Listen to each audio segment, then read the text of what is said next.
In this video, I'm going to show you how to insert a picture into Microsoft Word.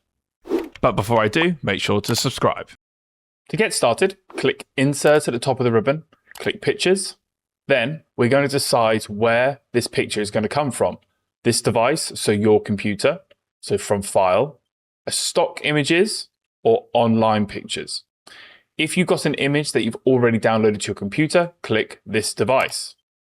Then go to wherever the location of your picture is, Pictures, and then click on the image you want to insert into your document, then click Insert.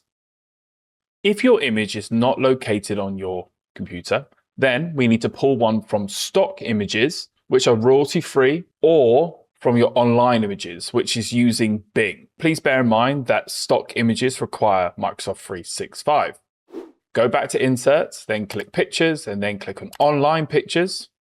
Then type in the image you're looking for. I'm going to look for the elephant again. And then I'm going to select on the image I'm happy with and click Insert. And then most of the time it will come with a citation at the bottom. We're just going to press Delete to remove that.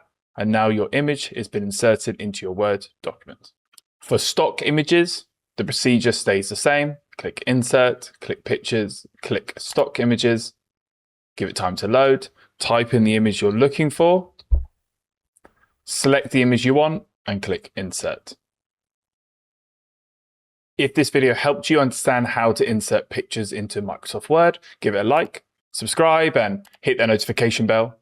And if you want to learn more about how to move images without destroying your formatting, then visit my website at www.wordmadeeasy.org. The link is in the description below.